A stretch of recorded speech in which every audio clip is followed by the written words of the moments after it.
You are listening to the Living Inside Out podcast, and I'm your host, Tokes Arotere.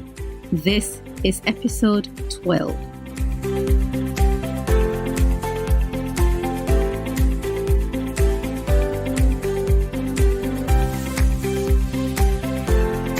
Welcome to the Living Inside Out podcast, where we believe the people in our circle can influence the actions we take. Episode 12 is Toxic Friendships, 6 types of friends to avoid. Hello, friend. How has your week been so far? I have been doing some planting. You know, there's a verse that says, there's a time to plant and a time to reap. This is planting season for many people, me included. I was thinking about how my views on challenges have evolved over the years. And like you, I've had various ways of dealing with difficulties. But I do remember going through this long period where it seemed like all of the problems got together to have a meeting in the village hall, and they agreed to show up one by one every other week at my house. You know what it's like when, rather than have a life that's punctuated with challenges, it appears that you have a challenge that's punctuated with life. And so I learned to see these breaks, these in-between challenges, these punctuations as seasons of grace. Not to kick back, relax, and stop striving for better. But the grace period, we have to use them to refresh and revive ourselves. That's also a time to plant, so that with the renewed energy and the renewed vigor and often renewed vision, you can carry out your journey and reach a harvest waiting for you. There were times I wasted my grace seasons. I thought it was fine to claw back and, get all the fun that I had missed out on. A little bit like going on a diet for 2 weeks on just fruit and veg and then deciding at the end of it all, you're just going to pig out on all the food you've mixed out on. But it really never works out like that. It doesn't work, does it? I understand now that the time for chilling out and everything will come, but grace, don't waste it. Plant, recharge, restore.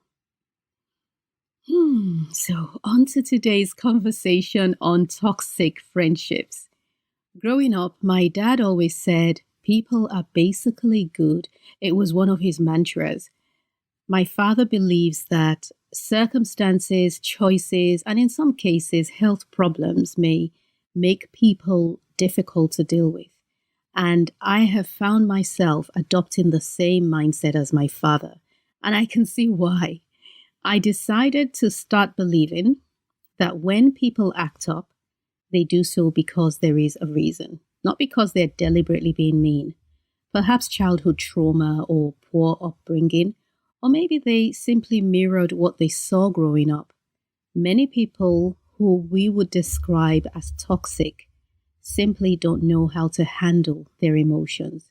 And so they end up acting out their feelings in the form of words or actions, and it ends up causing a negative experience for the person on the receiving end. So today we will explore 3 types of friendships to avoid. Note that I didn't say friends, but friendships. A friendship is formed when 2 or more people choose to get into a platonic relationship where there is mutual love and trust. So the quality of a friendship is determined by both people, you see. Or we can say that the existence is determined by at least one partner. Bear in mind that friend in this podcast can relate to a co-worker or even a relative. And in my stories, the names are imagined, but the examples, the stories, real. Toxic friend number 1, passive-aggressive Portia. I had some passive-aggressive friends for a number of years before I even knew what that was. I don't know about you, but I accepted everyone's behavior as normal, even when it wasn't healthy for me. And typically, I adjusted myself to accommodate the discomfort. I was in my 30s when I first named and then rejected this type of friend. To be honest, I didn't even know passive aggression was a thing. And so I didn't have the words or, of course, the description to recognize what I was dealing with. I knew I was uncomfortable. I knew it made me feel inadequate, but I just couldn't put a finger on it. And instead of looking at the other person, I looked at myself as the one not being accepting of their behavior, of being intolerant, rather, of their behavior. So my first Portia was in secondary school. We were friends and she had a bit of a bossy side to her. The day the friendship came into question was when she borrowed my shoes and blatantly refused to give them back. I guess that's normal for 12 or 13-year-olds at the time. Egged on by my other close friends, I demanded that my shoes be returned, and she pretty much flung them at me in anger and disgust. I was made to feel guilty for requesting that which was rightfully mine. And you will find that emotional manipulation happens to be one of the traits of the passive-aggressive friend or frenemy. My second Portia had a habit, or shall we say style, of putting me down in public, and she would do so with a joke. She would wrap an insult neatly inside a joke so that everyone else saw the joke and they all laughed at my expense, mind you. But I felt the sting of the insult. So it wasn't obvious to others that she was hurting my feelings. And we had been best friends for a long time. Notice how I'm not giving any specifics. But I explained her behavior away, like I did with my first Portia. Tokes, you need to be more gracious, I told myself. You've got to be more accepting, more tolerant, more grown up or mature. You see, that being grown up or mature bit, that was a good one. Because the friendships that had been modeled for me as a child were simply beautiful. My mum has always had strong, kind-hearted, and admirable women as friends, and I was only ever exposed to healthy, loving friendships. The loyalty and love between them, it filled the space they were in, and I can even recall just the laughter and the freedom that these women had when they were with each other. I have never heard my mom get into a verbal exchange with any of her friends. And I consider them to be my aunties, and I've always felt safe with them. So when Portia number 2 started her antics, usually in front of a crowd of our mutual friends, I thought I simply needed growing up. But would you agree that life and its challenges can have a clarifying effect on our mind? The day my mind cleared up was the day I ended that friendship. I had been going through my storm and making my way out when I thought, nope, I have enough attack coming from situations I have no control over, and you I can control. So no more. I wrote a poem and posted it on my blog. I used to write a blog back then called Pawpaw and Mango, which was a puree of my crazy, funny life as mom and hopeful business owner. I'll read my poem to you. I called it An Ode to a Friend Lost. So long, dear friend. It's been a long ride, but the bus stop's here. It's the toxic fumes of constant sarcasm, the poisonous gases of derision and ridicule. And then there's the pungent smell left after a jibe meant to embarrass. I hope I didn't bore you during our ride. I hope I was a blessing and in some way positively impacted your life. I hope when we meet again, time would have bred respect in place of familiarity. I hope that when we meet again, we can still be friends. That line about familiarity was one that stood out because I felt she was taking me for granted and had zero respect for me, perhaps because she knew me too much. And that's not because I had secrets that I didn't want revealed, but it was because if you've got insecurities and you get close to your source or your target, you notice the ordinariness of them, and your goal becomes to tear them down so you can stop feeling less. Not you listening, but the passive aggressor. People like Portia carry a sense of insecurity, and they use others as a step stool to lift themselves higher. In other words, they have a mindset that tells them they are inferior to others. So they try to level the playing field by bringing everyone else down, or whoever they feel inferior to, so they can start to feel superior. It would be years later before I met Portia number 3. This one I did not see coming. I would go as far as saying she concealed that aspect of her life, or her character, should I say, until I got comfortable enough to let my guard down. Smart girl, but soon the jibes started. It looked eerily familiar, and this time I wasn't here for that, so I ended the friendship. I did some research into this particular type of toxic friendship and came across an interesting article by Professor Preston Nee. He's a university professor. I can't remember where. He's a real guy. And I've attached some of the details or put the link to this article in the show notes. I extracted some of the traits of a passive-aggressive person, or friend, or frenemy, and who knows, you may find them in someone you know, or maybe even in yourself. The first one is disguised verbal hostility. So this is what numbers 2 and 3 were doing. Here's a real example. One day I got a phone call. She'd seen me in town, but we missed each other. It was just one of those great days. I was having a good day. I was happy. I was lightheaded. But then the phone conversation went like this. I just saw you, Tokes. You looked worried. What's the matter?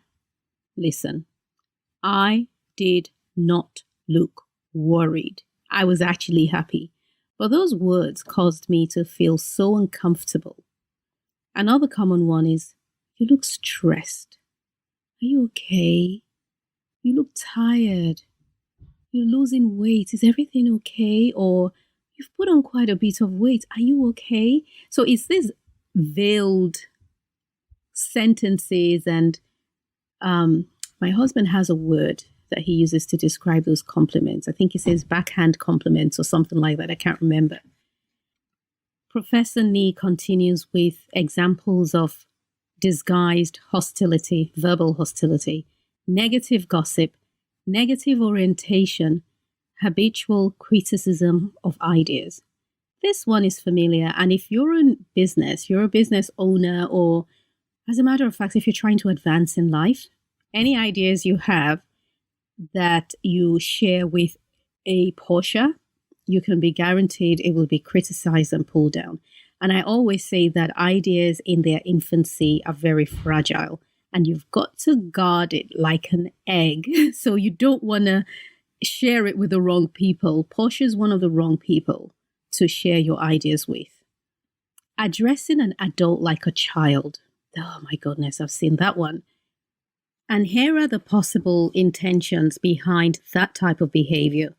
Putting others down to feel dominant and superior, causing others to feel inadequate and insecure to relieve one's own sense of deficiency, seeking a false sense of importance by being persistently critical, consciously or unconsciously spreading one's own unhappiness.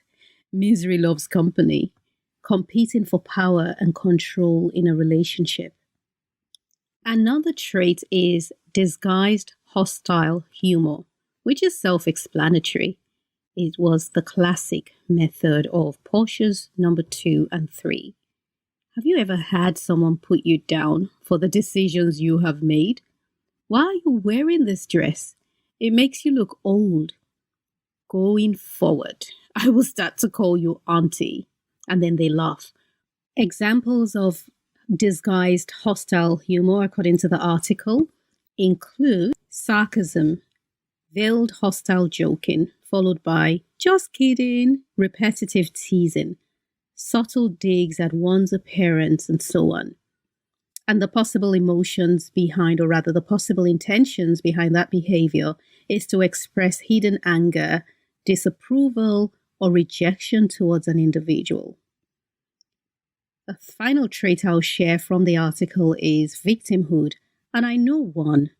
At the time, I didn't see it as passive-aggressive, I'll be honest, but I once spent 2 hours listening to her woes. I was frustrated because she'd reject any suggestion of a solution or to think or see things differently. All of my encouragement didn't help. Heck, I even prayed with her in the car. That didn't work either. She didn't let me get a word in. She was incredibly draining, and I felt she had vomited all over me. I'll be honest, when I see her at my local grocery store, I go to a different aisle.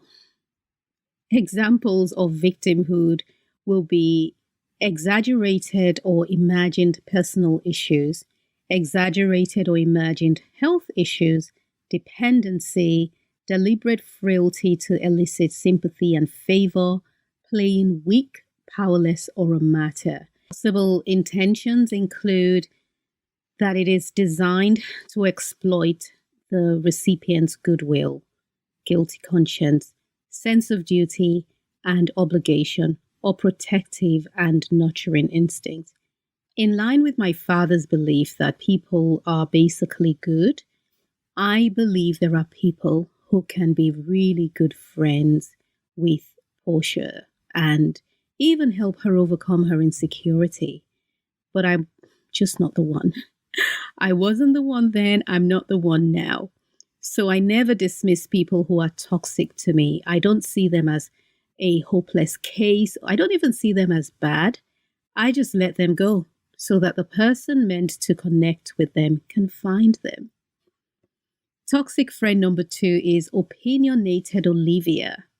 And since friendships are made up of 2 or more people, we cannot ignore the role our personality plays when it comes to forging that relationship. I believe there are some combinations that just won't work. And it might not even be a personality trait situation. It could be a mindset issue.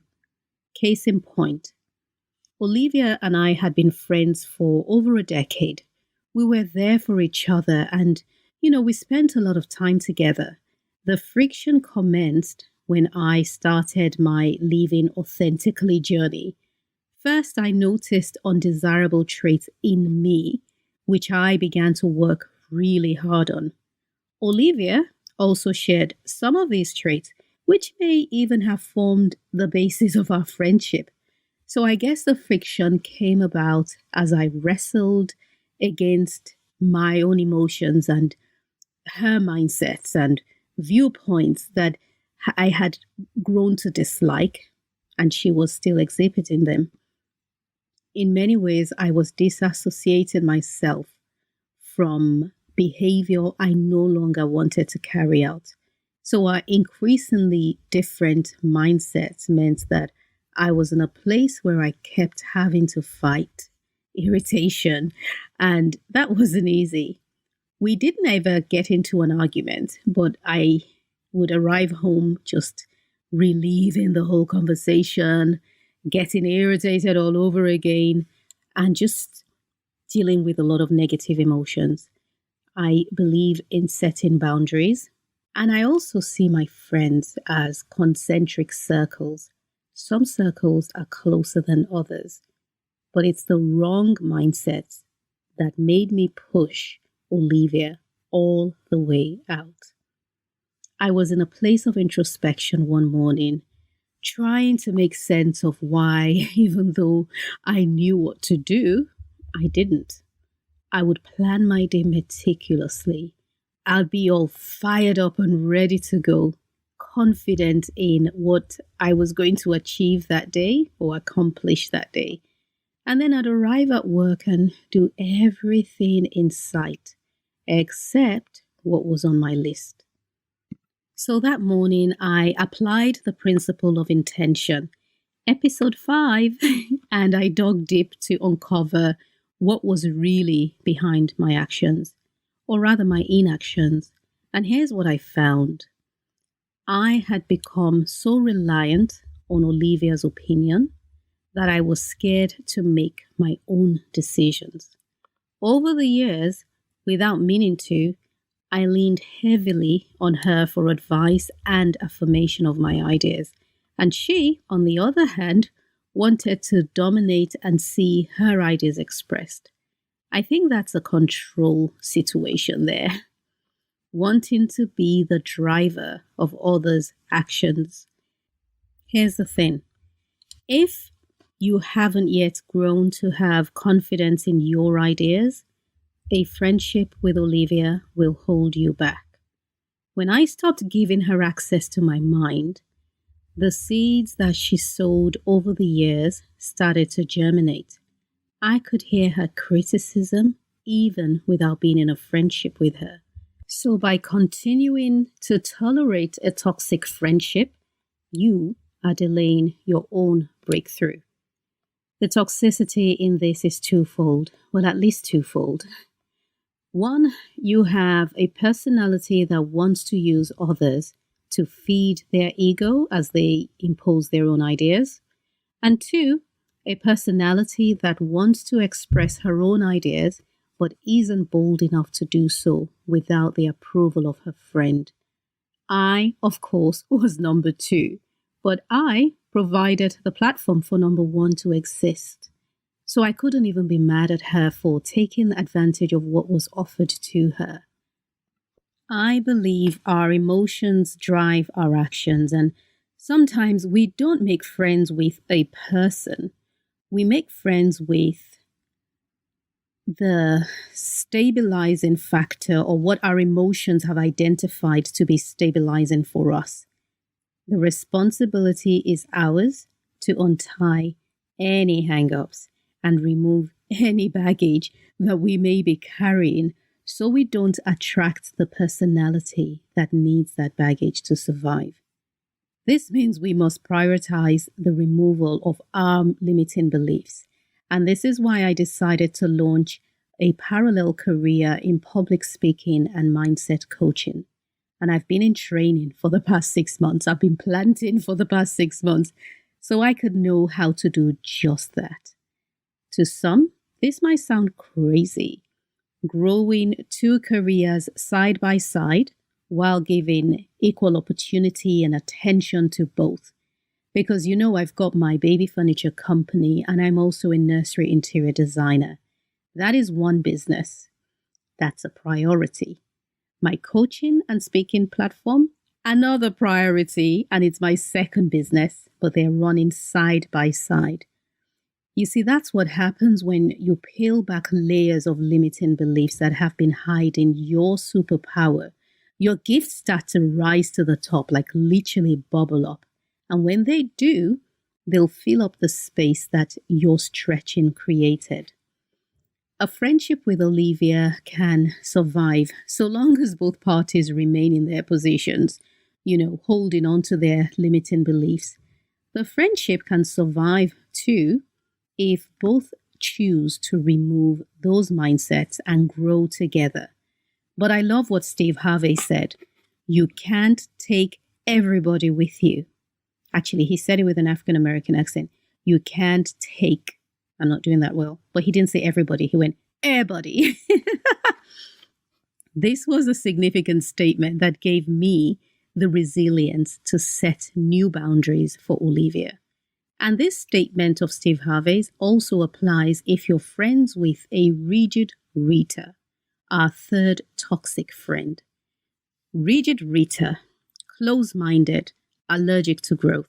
Rita might be loyal and kind-hearted, but her reluctance to grow will hold you back. We live in a time where things are changing at a rapid pace.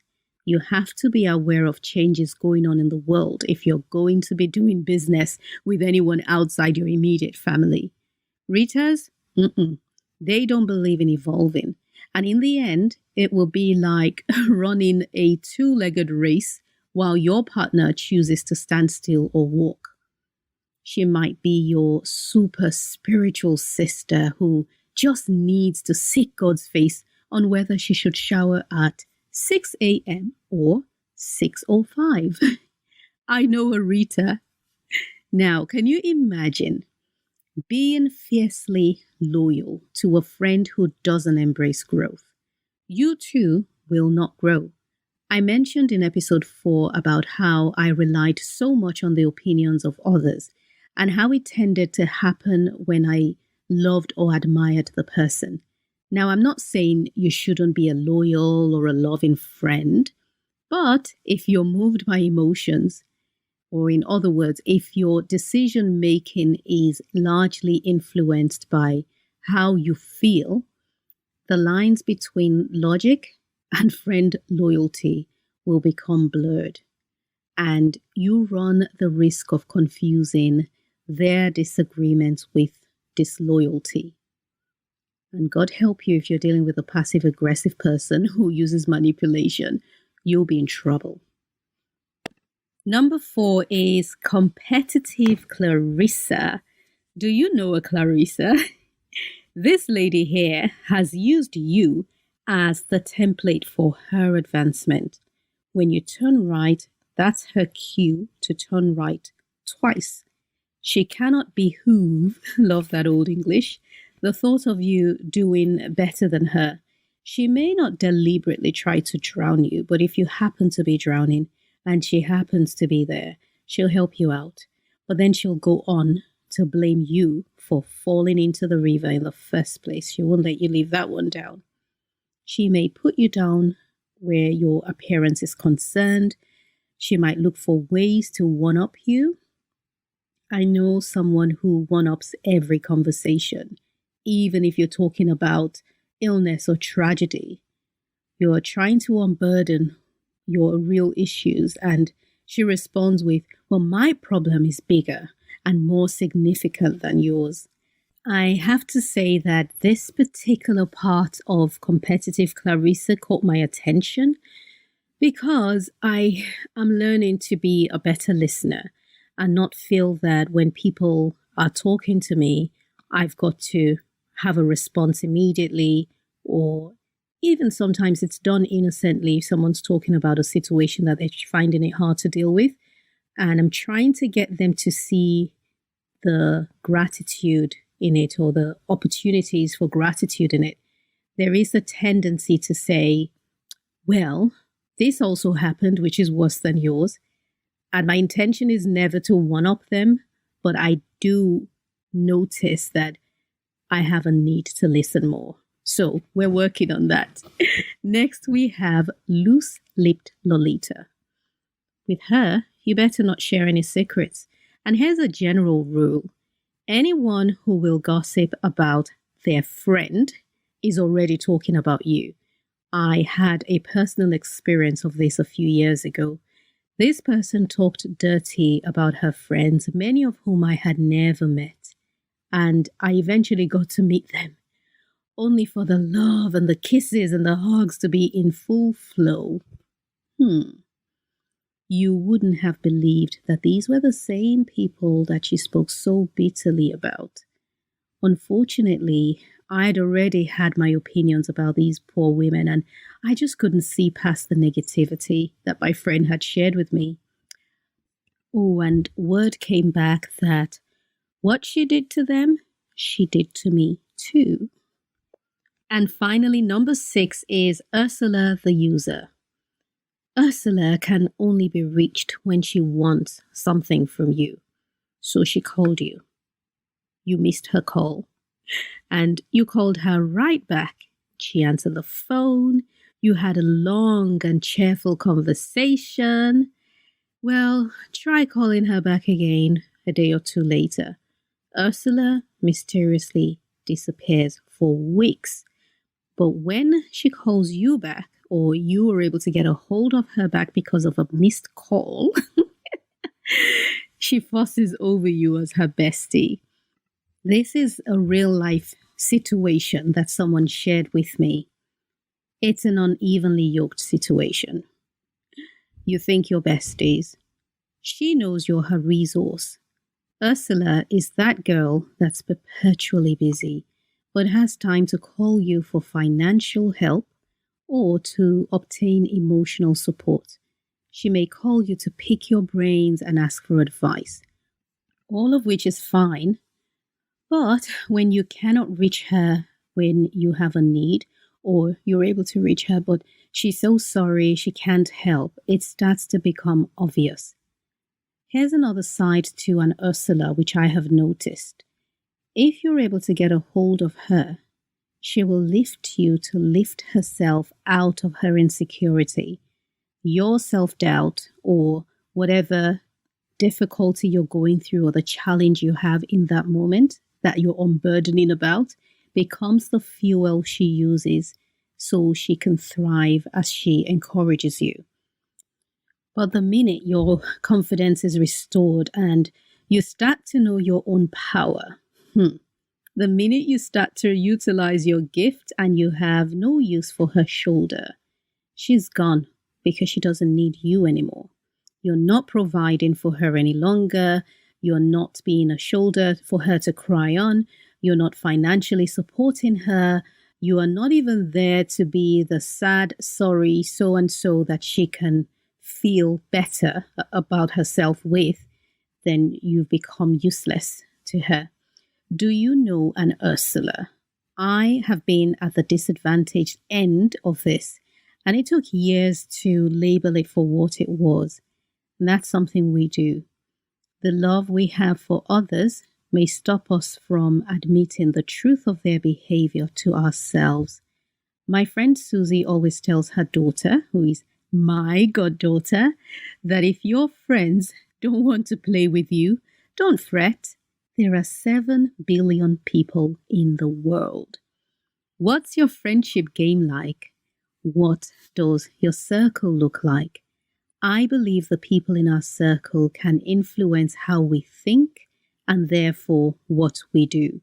Your life, whether it's good or evolving, is the result of the environment you're in, because your environment feeds your mind.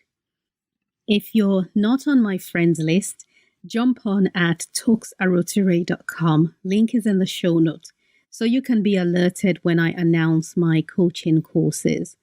Also, please don't forget to give the Living Inside Out podcast a 5-star rating on the Apple Podcast app. I'm on social at talksarotire, first name, surname. All references are in the show notes. Thank you for listening, and remember to live always from the inside out.